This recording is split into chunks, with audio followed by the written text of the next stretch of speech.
একটি অপতথ্য বা তথ্যের বিকৃতি পুরো দেশকে অস্থির করে ফেলতে পারে, বিভেদ তৈরি করতে পারে মানুষে মানুষে।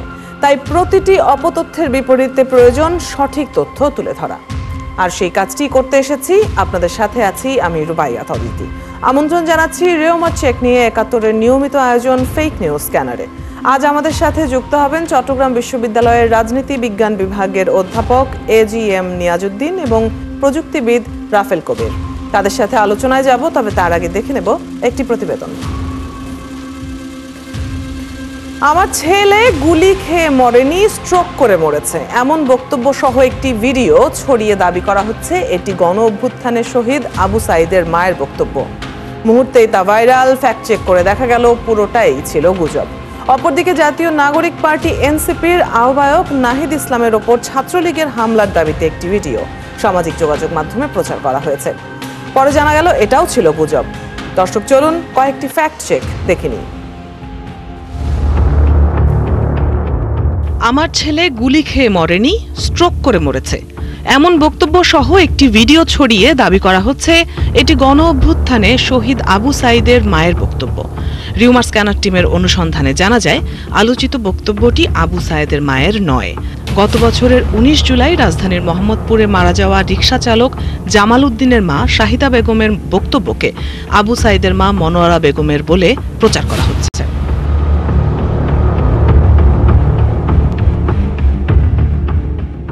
অপরদিকে জাতীয় নাগরিক পার্টি এনসিপির আহ্বায়ক নাহিদ ইসলামের ওপর ছাত্রলীগের হামলার দাবিতে একটি ভিডিও সামাজিক যোগাযোগ মাধ্যমে প্রচার করা হয়েছে। রিউমার স্ক্যানার টিম জানায় এটি ছিল মিথ্যা তথ্য। প্রকৃতপক্ষে ভিন্ন ভিন্ন ঘটনার কয়েকটি ভিডিও যুক্ত করে আলোচিত দাবিতে প্রচার করা হয়েছে। এদিকে গণ অধিকার পরিষদের সভাপতি নুরুল হক নূরের ছবি সংযুক্ত করে উত্তেজিত হবেন না, জামায়াত সরকার গঠন করবে লিখে রাখেন, এমন ক্যাপশনে সংবাদ মাধ্যম আমার দেশের ডিজাইন সম্বলিত একটি ফটো কার্ড সামাজিক যোগাযোগ মাধ্যমে ছড়িয়ে দেওয়া হয়েছে। অনুসন্ধানে জানা যায় এটি আসলে গুজব। বরং ডিজিটাল প্রযুক্তির সহায়তায় আমার দেশের ফটো কার্ড ডিজাইনের আদলে ফটো কার্ড তৈরি করে ভুয়া এই দাবিটি প্রচার করা হয়েছে।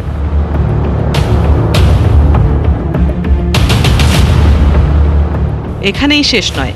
সংবাদ সম্মেলনে পুলিশ বলেছে বর্ষা নিজেই গলায় কোপ দিয়ে জোবায়েতকে খুন করেছে, এমন শিরোনামে একটি তথ্য গণমাধ্যম ও সামাজিক যোগাযোগ মাধ্যমে ছড়িয়ে পড়েছে। রিউমার স্ক্যানার টিম অনুসন্ধানে জানায় পুলিশের পক্ষ থেকে বলা বর্ষা নিহত জোবায়েতকে গলায় কোপ দিয়েছেন শীর্ষক কোনো মন্তব্য করা হয়নি।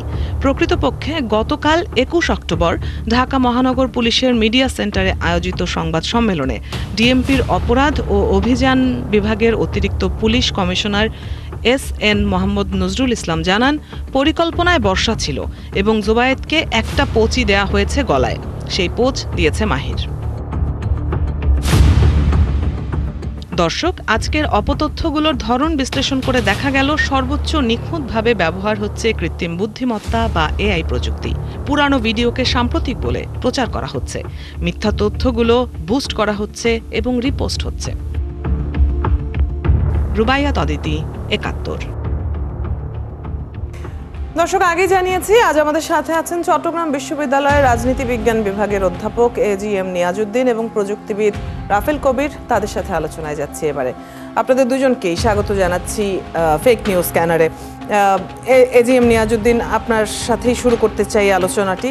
আমরা দেখতে পাচ্ছি যে রাজনৈতিক গুজবের সংখ্যা বেড়েছে এবং এটা সম্ভবত নির্দিষ্ট সিজন। আমরা দুর্গাপূজার সময়টাতে যেমন ধর্মীয় বিষয়গুলো, সাম্প্রদায়িকতাকে উস্কে দেওয়ার মতো বিষয়গুলো ছড়াতে দেখেছি অপপ্রচারের অংশ হিসেবে।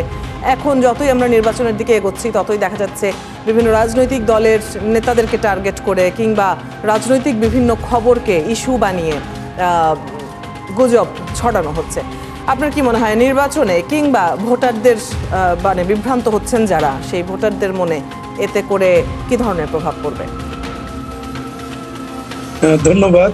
আমরা দেখতে পাচ্ছি যে আমাদের এই সময়কাল জুড়ে প্রযুক্তির ব্যবহার করে নানানভাবে fake news, miss information, disinformation এগুলো ছড়ানো হচ্ছে এবং বিভিন্ন পক্ষ, সেটা রাজনৈতিক প্রতিপক্ষ, বিভিন্ন গোষ্ঠী বিভিন্ন স্বার্থ গোষ্ঠী তাদের নিজস্ব স্বার্থকে রক্ষা করার জন্য, তাদের উদ্দেশ্য হাসিলের জন্য তারা এই ধরনের কাজ করে যাচ্ছে। এবং আমরা যদি দেখি সমাজের এই যে আমাদের যে সমাজের বিভিন্ন রকম শ্রেণী পেশার মানুষ, তারা তাদের নিজস্ব স্বার্থকে চরিতার্থ করার জন্য এই কাজটা করে যাচ্ছে। আর প্রযুক্তির ব্যবহারের বিকাশের সাথে সাথে অপব্যবহারটা এত বেড়ে যাচ্ছে। আমাদের যে এই প্রযুক্তি, এখন এআই প্রযুক্তির যে বিভিন্ন ব্যবহার, যে কারণে সহজেই টেলিভিশন, প্রিন্ট মিডিয়া, ইলেকট্রনিক মিডিয়ার যে সংবাদগুলো, টেলিভিশনের সংবাদগুলো হুবহু খুব দ্রুত এডিট করে প্রযুক্তির সহযোগিতা নিয়ে মানুষের কাছে বিশ্বাসযোগ্যভাবে এক ধরনের প্রতিবেদন পেশ করে বিভ্রান্তি তৈরি করা এবং সমাজে অস্থিরতা তৈরি করা, ওই নির্দিষ্ট গোষ্ঠী অথবা রাজনৈতিক দলের যে তাদের যে লক্ষ্য সেগুলো হাসিলের চেষ্টা থাকে। এটা অত্যন্ত একটা ভয়াবহ একটা ব্যাপার। বিশেষ করে 5ই অগস্টের পরবর্তীতেই এটা বেড়ে গেছে, আগেও ছিল। এখন রাজনৈতিক প্রতিপক্ষ, যেহেতু নির্বাচন আসছে, আপনি যেটা উল্লেখ করলেন, এবং আমরা দেখছি যে এখানে যে ফ্যাক্ট চেকে যেসব সংবাদ পরিবেশন হলো, সেখানে নুরুর বক্তব্য থেকে শুরু করে জাহাঙ্গীরনগর জগন্নাথ বিশ্ববিদ্যালয়ের যে শিক্ষার্থীর যে হত্যাকাণ্ড, সেগুলোকে যেভাবে উপস্থাপন করা হলো, সেটা সত্যিই বিভিন্ন রকম আমাদের যে সোশ্যাল মিডিয়ার যে যারা সংযুক্ত, যাদের নির্ভরযোগ্যতা ওই সংবাদের ভিত্তিতে তারা চিন্তা করেন, তারা শেয়ার করেন, তো এগুলো আসলে একটা সমাজে একটা অস্থিরতা সৃষ্টি করতে পারে। এবং এটার একটা ভয়াবহতা কিন্তু ব্যাপক, কারণ নির্বাচনে এ ধরনের প্রভাব আমি মনে করি যে অত্যন্ত গুরুত্বপূর্ণ। সেক্ষেত্রে আমাদের আসলে অনেক করণীয় আছে। আমাদের সমাজ একটা ক্রান্তিকালীন সমাজ, ট্রানজিশনাল সোসাইটির মধ্যে আধুনিকতার যে ছাপ আছে, আমাদের সনাতন সমাজেরও কিছু বৈশিষ্ট্য আছে। আমাদের ধর্ম নিয়ে নানান রকম রাজনীতি আছে, কুসংস্কার আছে, অপরাজনীতি আছে। সেই জায়গা থেকে আমাদের কিন্তু এখানে অনেক রকম সচেতনতা এবং রাষ্ট্রের জায়গা থেকে অনেকগুলো করণীয় আছে। সেই জন্য আমাদের এই বিষয়গুলোকে সত্যিকার অর্থে আমাদের করণীয়গুলো ঠিক করা, রাষ্ট্রের যে আইন শৃঙ্খলা বাহিনী, আইনের দিক থেকে সেগুলোকে যথাযথভাবে অ্যাড্রেস করা, এবং সামাজিক রাজনৈতিকভাবে সমাজে এই যে ফেক নিউজ এবং সেগুলোকে চেক করার জন্য, ফ্যাক্ট চেক করার জন্য অ্যাভেলেবেল স্কোপ থাকা, সেগুলোকে মানুষকে সচেতন করা, তার মাধ্যমে আমাদের বিশেষ করে যুব সমাজ তাদেরকে সচেতন করা। এই করার মধ্যে দিয়ে আমাদের একটা কি তৈরি করতে হবে, সমাজের যে আমরা এখন যে একটা ক্রান্তিকাল পার করছি 5ই আগস্ট পরবর্তী বাংলাদেশে, যেখানে রাজনৈতিক যে ঐক্যমত্যের জন্য সরকারের যে একটা অক্লান্ত প্রচেষ্টা এবং বিভিন্ন স্টেক হোল্ডারদেরকে নিয়ে যে চেষ্টা একটা ভালো নির্বাচন এবং আগামী বাংলাদেশকে সুন্দর করে গড়ার, সেই চেষ্টা কিন্তু অব্যাহত রাখার ক্ষেত্রে এইসব বিষয় কিন্তু রাষ্ট্র, নাগরিক সমাজ, আইন শৃঙ্খলা বাহিনী সহ প্রত্যেকটা স্টেক হোল্ডারের এক গুরুত্বপূর্ণ দায়িত্ব আছে, এটা বলে আমি মনে করি। ফিরবো আপনার কাছে আবারও। রাফেল কবিরের সাথে এবারে আলোচনা করতে চাই। আপনি শুনছিলেন অধ্যাপক এজিএম নিয়াজউদ্দিনের কথা, এবং এই আলোচনার মধ্যে খুব বারবার স্বাভাবিকভাবেই ফিরে আসে প্রযুক্তির ব্যবহারের বিষয়টি। আমরা সবসময় দেখেছি, মানে এটা বিজ্ঞানের জন্মলগ্ন থেকে, যে প্রযুক্তির ভালো ব্যবহারও হয়, খারাপ ব্যবহারও হয়।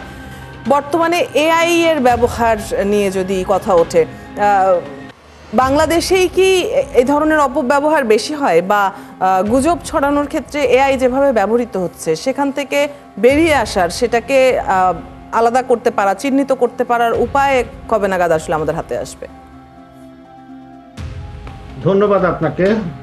আসলে বিজ্ঞান আশীর্বাদ না অভিশাপ, আমরা সেই ছোটবেলা থেকেই বিতর্কটা করে আসছিলাম, এবং মোস্ট প্রবাবলি ইদানিং এআই এর ব্যবহারে যে সমস্ত আমরা ফেক নিউজ দেখছি বা ডিস্টোর্টেড নিউজ দেখছি, that may be the perfect example যে বিজ্ঞানকে কীভাবে অপব্যবহার করা যায়। আমার মনে হয় সরকারের উচিত এটা শুধুমাত্র ফ্যাক্ট চেকের মধ্যে না থেকে, এখন সময় এসেছে আসলে আমাদের আইন শৃঙ্খলা রক্ষাকারী বাহিনী যারা আছেন তাদের সক্ষমতা বৃদ্ধির মাধ্যমে এই সমস্ত ওই আপনার প্রযুক্তি অপব্যবহারের মাধ্যমে যারা রাজনৈতিক, সোশ্যালি বা বিজনেস প্রফিট নিতে চাচ্ছে তাদেরকে আইডেন্টিফাই করে শাস্তির ব্যবস্থা করা, শাস্তির মুখোমুখি করা। যদি সরকারের সেই সক্ষমতা না থাকে, প্রাইভেট সেক্টরে যে সমস্ত প্রযুক্তিবিদ আছেন, যে সমস্ত প্রযুক্তির কোম্পানি আছে, তাদের অনেকেরই এই ধরনের সক্ষমতা আছে। তাদের সাহায্য নিয়ে আসলে এই অপরাধীদের চিহ্নিত করা খুব জরুরি হয়ে পড়েছে, এবং তাদেরকে 2-1 জনের যদি দৃষ্টান্তমূলক শাস্তি হয়, আমার ধারণা এটা এমনিতে কমে আসবে। এই অপব্যবহার আসলে বাংলাদেশে না, সারা পৃথিবীতে আছে, কিন্তু সারা পৃথিবীতে আসলে অপব্যবহার করলে বা একটা অপরাধ করলে শাস্তির যে প্রবণতা থাকে বা ওদের যে প্রসেস থাকে, যেটা যতভাবে ওরা নির্ভুলভাবে প্রয়োগ করতে পারে, আমাদের দেশে প্রয়োগটা হয়তো এখনো ততটা ইউনিভার্সাল হয় না। সেটা মনে হয় আর একটু বেশি বাড়ানো আমাদের জোরদার করা উচিত বলে আমি মনে করি আর কি। জি, আর আমি যেটা বলছিলাম যে আমরা সাধারণ মানুষ যারা সামাজিক যোগাযোগ মাধ্যমে এই ভুয়া খবরগুলো দেখতে পাচ্ছে, তাদের পক্ষে কি কোনোভাবে সম্ভব আমি আমার ফোনটা হাতে নিয়ে আমি আমার ঘরে বসেই কোনোভাবে বুঝতে পারবো, ফ্যাক্ট চেকটা আমি নিজেও করতে পারবো যে এটা এআই দিয়ে তৈরি ছবি বা ভিডিও কিনা? এই ধরনের কোনো চেষ্টা কি চলছে?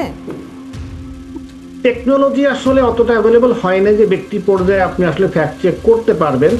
আমরা যেটা করতে পারি, রিমার স্ক্যানারের মতোই বাংলাদেশে একটা ভার্সন হয়তো তৈরি করার চেষ্টা করতে পারি, বা সরকার উদ্যোগ নিতে পারে বা প্রাইভেট প্রযুক্তি প্রতিষ্ঠানগুলো উদ্যোগ নিতে পারে, যেখানে যদি আপনার কোনো সংবাদ সম্পর্কে বা কোনো ইনফরমেশন সম্পর্কে আপনার কোনো কোশ্চেন তৈরি হয় যেটা আদৌ সত্য কিনা, ওইটার উপর বেস করে ইমোশনাল আউটবাস্ট বা ফিজিক্যাল আউটবাস্টের আগে একটু চেক করার একটা সাইট হয়তো আমরা বানাতে পারি, যেখানে আমরা প্রতিনিয়ত এআই ব্যবহার করি আমরা হয়তো ওটাকে রিয়েল টাইম আপডেট করতে পারবো যে নতুন কি ধরনের অপতথ্য সোশ্যাল মিডিয়াতে এসেছে এবং সেই অপতথ্য কতখানি সত্যি বা মিথ্যা সেটা হয়তো, তাইলে হয়তো জনগণ ওখানে যে অনেকেই হয়তো যারা একটু শুভবুদ্ধি সম্পন্ন তারা হয়তো যাওয়ার চেষ্টা করবে। তারপরেও মনে রাখবেন যে আমাদের সোশ্যাল মিডিয়া ব্যবহারকারীর একটা বড় অংশই আসলে খুব বেশি শিক্ষিত না, এবং আমরা জাতিগতভাবেই যেটা মনে করি আমি, যে আমরা আসলে এই ধরনের রিমার্কে বিশ্বাস করতে পছন্দ করি। আমরা এখনো বিশ্বাস করি চাঁদে মানুষ যায়নি। তো at the end of the day আমি এখনো মনে করি যে আপনার আসলে এই অপরাধের সাথে যারা জড়িত তাদেরকে শাস্তি দেওয়ার সময় চলে আসছে, এবং সরকার চাইলেই সেটা করতে পারে, এটাও আমি মনে করি। ফিরবো এই আলোচনায়। আপনাদের দুজনকে অনুরোধ করবো আমাদের সাথে থাকবার জন্য। একটা বিরতির সময় হয়েছে। দর্শক, একটা ছোট্ট বিরতি নিয়ে আবারও ফিরছি এই আলোচনায়। ৭১-এর সাথেই থাকুন। বিরতির পর আপনাদের সবাইকে আবারও আমন্ত্রণ জানাচ্ছি রিউমার চেক নিয়ে ৭১-এর নিয়মিত আয়োজন ফেক নিউজ স্ক্যানারে। আমরা কথা বলছি আজ অধ্যাপক এজিএম নিয়াজউদ্দিন এবং প্রযুক্তিবিদ রাফেল কবিরের সাথে। আবারও আলোচনায় ফিরে যাচ্ছি। অধ্যাপক এজিএম নিয়াজউদ্দিন, আপনার কাছে আসতে চাই। আমরা দেখতে পাই যে বিভিন্ন রাজনৈতিক ব্যক্তিত্ব, বিশেষ করে রাজনৈতিক দলের নেতারা, তাদেরকে টার্গেট করে অপপ্রচার ছড়ানো হচ্ছে। এসব ক্ষেত্রে তাদের করণীয় কি হতে পারে, কিংবা সাংগঠনিকভাবেও যখন কোনো দলকে নিয়ে অপপ্রচার ছড়ানো হয়, এসব ক্ষেত্রে তারা কি আইনের আশ্রয় নেবে, নাকি তারাও সঠিক তথ্যটি তুলে ধরার জন্য এই সোশ্যাল মিডিয়াই ব্যবহার করবে? আপনার কাছে কি মনে হয় কোন পদ্ধতিটি আসলে অবলম্বন করা উচিত এরকম সময়ে? এটা একটা গুরুত্বপূর্ণ প্রশ্ন, যে সমাজে যেভাবে অপপ্রচার এবং ফেক নিউজের মধ্যে দিয়ে যে প্রতিযোগিতা চলছে, সেটার আসলে করণীয় নির্ধারণ অত্যন্ত জরুরি। আমরা দেখতে পাচ্ছি যে ক্ষমতা এবং নির্বাচনের যে প্রতিযোগিতা, সেটার সাথে সাথে এর গতি অনেক বেড়ে যাচ্ছে। এখন সেক্ষেত্রে আমার যেটা মনে হয় যে রাজনৈতিক দলগুলোর মধ্যে একটা আস্থার জায়গা থাকা অত্যন্ত জরুরি। কারণ পারস্পরিক প্রতিযোগিতা থাকবে, কিন্তু সেটার ভেতরে পারস্পরিক শ্রদ্ধা এবং পরমসহিষ্ণুতার যে চর্চা, গণতন্ত্রের যে মূল ভিত্তি, সেগুলো একটু থাকা উচিত, যার ফলে তাদের বক্তব্যকে বিকৃত করে জনগণকে উপস্থাপনের যে চর্চা, সেটা তখন অতটা গুরুত্ব পাবে না। কিন্তু দেখা যাচ্ছে যে আমরা ক্ষমতার রাজনীতির জন্য প্রত্যেকেই যার যার ফায়দা হাসিলের জন্য এই প্রতিযোগিতায় লিপ্ত। এখানে আরো একটা বিষয় উল্লেখযোগ্য, শুধুমাত্র ক্ষমতাসীন বা ক্ষমতার জন্য যারা প্রতিযোগিতা করছে তারাই নয়, তৃতীয় পক্ষ এখানে কিন্তু ওই দুই পক্ষের বক্তব্যকে বিকৃত করে অপপ্রচারের মধ্যে দিয়ে ফায়দা হাসিলের একটা জায়গা অবশ্যই এখানে আছে। সুতরাং এই জায়গা থেকে আমাদের যে দায়িত্বশীলতার জায়গায় রাজনৈতিক দলগুলো, তার সাথে রাষ্ট্রের যে আইন শৃঙ্খলা বাহিনী এবং তাদের কর্তব্য, এবং নাগরিক যে সচেতনতা, সামাজিকভাবে এরকে প্রতিরোধ করা, সমাজের মানুষকে আরো বেশি কি করা, সচেতন করা। আমরা যেভাবে দুর্নীতি বিরোধী কার্যক্রম পরিচালনার জন্য বিভিন্ন জেলা ভিত্তিক কমিটি আছে, উপজেলা ভিত্তিক, আমরা এই প্রযুক্তির অপব্যবহার এবং সমাজে সহনশীলতার জন্য এগুলোকে আমরা বিভিন্ন পাড়া মহল্লা ভিত্তিক একটা সরকারের এবং সামাজিকভাবে উদ্যোগ থাকা দরকার। তাতে রাজনীতিবিদরাও তারা নিরাপদ থাকবেন। আমাদের যে পারস্পরিক যে শ্রদ্ধা এবং এই যে জায়গাটা, সাধারণ মানুষ কিন্তু বিভ্রান্ত সেটাও হয়ে যায়, অক্ষুণ্ণ থাকবে। তারা কিন্তু বিভ্রান্ত হয়। জি জি, জি। রাফেল তো কবিরের সেটা কাছে এবারে অত্যন্ত যদি গুরুত্বপূর্ণ। আসি, এই প্রসঙ্গটি নিয়েই আসতে চাই যে আমরা অনেক সময়ই দেখি কিছু অপতথ্য ছড়ানো হচ্ছে, গণমাধ্যমের লোগো ব্যবহার করা হচ্ছে, তাদের ফটো কার্ড ব্যবহার করা হচ্ছে। ৭১-এর ফটো কার্ডে অনেক অপতথ্য আমরা দেখেছি ছড়াতে। এসব ক্ষেত্রে সেই গণমাধ্যম কিন্তু উদ্যোগ নেয় সঠিক তথ্যটি তুলে ধরার, যে এই খবরটি আমাদের নয়, বরং খবরটি আসলে এরকম, কিন্তু সেই পোস্টের রিচ হয় না। এর পেছনে কারণ কি? মানে অ্যালগোরিদমের সমস্যা নাকি? না না, রিচটা অ্যালগোরিদমের সমস্যা না, সমস্যা হচ্ছে রিচ বাড়ে বিভিন্ন কারণে। সেটা হচ্ছে ফেসবুকের নর্মাল অ্যালগোরিদম বলে যে পোস্টার লাইক বেশি, যে পোস্টার শেয়ার বেশি, ফেসবুক ধরে এনে এই পোস্টটা জনপ্রিয়। ফেসবুক আসলে এখনো অতটা বুদ্ধিমত্তা লাভ করতে পারে নাই যে সেটার ফ্যাক্ট চেক সে করতে পারবে, সো নর্মালি সেটা সে ভিউ বাড়ায় দেয়। একই সাথে আপনি যখন এটার কাউন্টার কোনো রিয়েল স্টোরি দিয়ে একটা ফটোকার্ড দিচ্ছেন বা একটা নিউজ দিচ্ছেন, যেহেতু সেটার প্রতি নর্মাল মানুষের আপনার আগ্রহ কম, তারা কম লাইক করছে বা কম শেয়ার করছে, মানুষ যতটা উৎসাহী হয়ে একটা রিউমার ছড়াতে আপনার ব্যস্ত হয়ে পড়ে, ঠিক ততটা উৎসাহী সে হয়নি একটা সত্য ঘটনা বলতে। এটা নর্মাল হিউম্যান সাইকোলজি আই উঠছে। বাট সবচেয়ে বড় কথা আমার এখনো মনে হয় যে এটা আসলে এখানে প্রযুক্তির দোষ না দিয়ে, প্রযুক্তি তো থেমে থাকবে না। আজকে 10 বছর পরে প্রযুক্তি আরো উন্নত হবে, 10 বছর আগে হয়তো এটা উন্নত ছিল।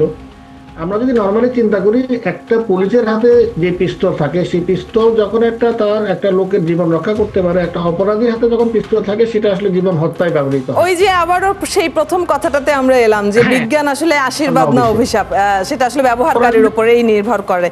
এটা থাকবেই, এবং তাদেরকে ধরার জন্য আসলে আমাদের আইন শৃঙ্খলা বাহিনী, সরকারের আরো সোচ্চার হতে হবে। সময় ফুরিয়ে গেছে, নইলে হয়তো আপনার বক্তব্য আমরা একটু বড় করেই শুনতাম। অনেক ধন্যবাদ আজকে আমাদের সাথে যুক্ত হবার জন্য, সময় দেবার জন্য। দর্শক, অধ্যাপক এজিএম নিয়াজউদ্দিন এবং প্রযুক্তিবিদ রাফেল কবিরের সাথে কথা হচ্ছিল এতক্ষণ। আপনারা আছেন ফ্যাক্ট চেক নিয়ে ৭১-এর নিয়মিত আয়োজন ফেক নিউজ স্ক্যানারে। প্রতিদিন আমরা রিউমার দূর করতে হাজির হব, ঠিক একই সময়ে একইভাবে। আপনারাও যুক্ত হতে পারেন। যে কোনো খবর যদি আপনাকে সংশয়ে ফেলে, সেটির একটি স্ক্রিনশট আমাদেরকে মেল করতে পারেন fns.71tv@gmail.com, অথবা ফেসবুকে যোগাযোগ করুন www.facebook.com/fakenewsscanner। আমরা সেই তথ্যের ফ্যাক্ট চেক করে আপনাদের জানাবো। চটকদার শিরোনাম দেখেই ক্লিক করবেন না। বিশ্বাস আর প্রতিক্রিয়া জানানোর আগে ফ্যাক্ট চেক করুন। থাকুন ৭১-এর সাথে।